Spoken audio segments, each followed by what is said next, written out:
Salut à tous, j'espère que vous allez bien. On se retrouve aujourd'hui pour une nouvelle vidéo. Je vais vous présenter ce qui semblerait être l'une des futures recrues du FC Barcelone, Dani Olmo. Donc certains ont déjà entendu son nom, surtout ces derniers mois suite à ses performances en Champions League avec le Dinamo Zagreb ou encore avec l'Espagne U21 qui a d'ailleurs remporté l'Euro. Il avait d'ailleurs terminé meilleur joueur de la finale de la compétition.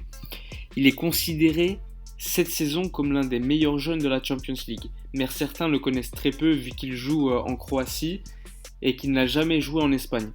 Faut pas oublier que Dani Olmo il a été formé à Barcelone et qu'il est parti en juillet 2014 au Dinamo Zagreb après 6 ans au centre de formation du Barça, à la Masia. Faut savoir qu'à ce moment-là, il était considéré quand même comme l'un des grands talents du club, mais on n'avait pas réussi à le retenir. Il avait expliqué ce départ pour la Croatie de manière très simple. Il considérait que c'était le meilleur choix pour son avenir sportif. Il voulait absolument devenir footballeur et au Barça, ce n'était pas sûr qu'il devienne professionnel.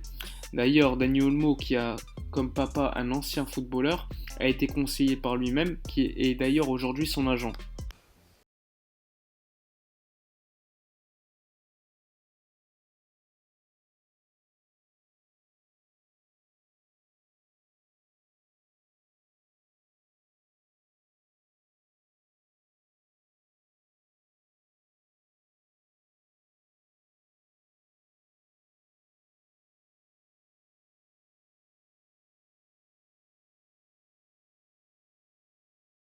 He conseguido estar aquí entre los mejores y ahora a aprender de ellos y a disfrutar. El Barça es un equipo que siempre lo voy a llevar muy dentro de mí. He jugado allí 6 años y le tengo un cariño especial. Así que un día, ¿por qué no? Me gustaría, pero bueno, ya veremos, a ver lo que depara el futuro. A ver, yo creo que el Barça es uno de los mejores clubes del mundo y a quién no le gustaría vestir la camiseta del Barça. Y o sea, yo no le cierro la puerta a ningún equipo ahora mismo. Bueno, ya no. Son père, qui est un ancien footballeur, considère que Dani Olmo peut jouer à tous les postes de l'attaque, tout comme il peut jouer au milieu. Sa polyvalence, sa qualité technique ainsi que sa connaissance de l'environnement Barça sont des arguments parfaits pour considérer un retour.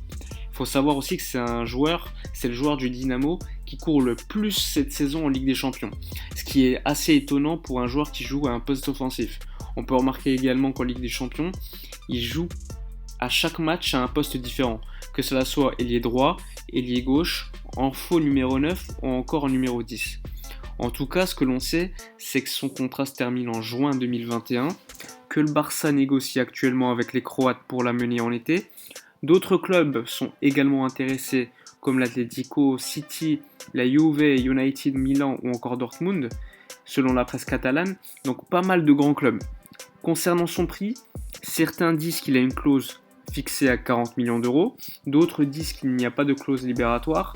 C'est un peu flou. Il y a une véritable guerre de communication entre le Barça et le Dinamo Zagreb.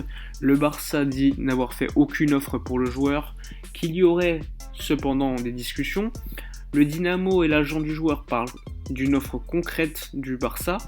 On peut se demander si le club croate profite de l'intérêt du Barça pour faire augmenter le prix du joueur. En tout cas, le Barça s'est plaint du fait que le transfert devienne aussi public, qu'il soit relayé par la presse. D'ailleurs, Dani Olmo a donné une interview à un média catalan en disant qu'il voudrait revenir au Barça. Si Dani Olmo revient bien au Barça l'été prochain, on peut se demander à quel poste il jouera et surtout comment le club va gérer l'excès de joueurs offensifs qu'il y aura à disposition. Quid de Ansu Fati, de Carles Pérez ou d'autres objectifs du mercato comme Neymar ou Lautaro Martinez. Voilà, la vidéo elle est terminée. Dites-moi en commentaire si vous êtes partisan ou non de recruter Dani Olmo et pourquoi vous le serez ou vous le serez pas. N'oubliez pas de laisser un pouce bleu et de vous abonner à la chaîne. On se retrouvera demain pour la vidéo débrief du match opposant le FC Barcelone à l'Espagnol de Barcelone qui aura lieu demain à 21h à Cornellà el Prat.